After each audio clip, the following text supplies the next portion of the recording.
Hello bachcho, let's start with the question. And here the question says that which part of brain is responsible for thermoregulation.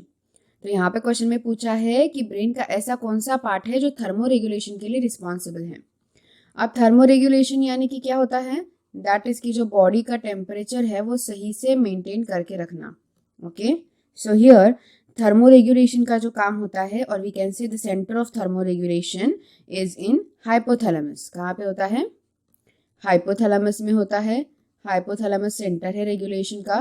तो क्या होगा hypothalamus में basically, तो ये hypothalamus जो होता है ब्रेन का वन पार्ट जो मेंटेन करता है हमारा constant body temperature. Constant body temperature. तो constant body temperature properly maintain करना काम होता है किसका? हाइपोथैलेमस का. और ये constant body temperature that is 37 degree Celsius. तो इतना बॉडी टेम्परेचर प्रॉपरली मेंटेन करता है. सो जो हाइपोथैलेमस होता है उसमें नंबर ऑफ ऐसे सेंटर्स होते हैं जो बॉडी के टेम्परेचर को कंट्रोल करते हैं. Not just only one centre की एक ही सेंटर है जो बॉडी का टेम्परेचर कंट्रोल करेगा. डिफरेंट सेंटर्स होते हैं but same in hypothalamus itself जो बॉडी का जो टेम्परेचर होगा कांस्टेंट मेंटेन रखेंगे. मतलब मेंटेन होगा बॉडी का temperature constant.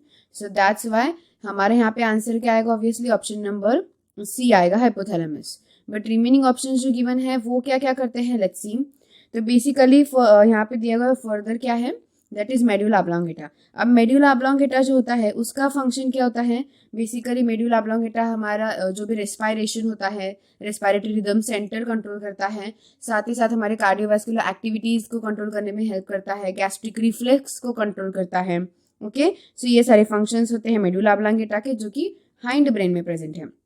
If you talk about the cerebrum, तो सेरेब्रम एक अपर ब्रेन का एक लार्ज पार्ट है जिसके दो हेमिस्फीयर होते हैं, एक राइट एंड लेफ्ट. ऐसे दो हेमिस्फीयर्स होंगे सेरेब्रम के. Then corpus callosum. अब कॉर्पस कैलोजम एक थिक बैंड होता है जो कि इसी सेरेब्रम के जो लेफ्ट एंड राइट पार्ट है ना उनको कनेक्टेड करे हुए रखता है कॉर्पस कैलोजम. तो इस तरीके से बाकी जो भी गिवन ऑप्शन है उनके ये फंक्शंस है. तो इसलिए हमारा सिर्फ करेक्ट ऑप्शन है C. So I hope you got the answer very well. Thank you and all the best.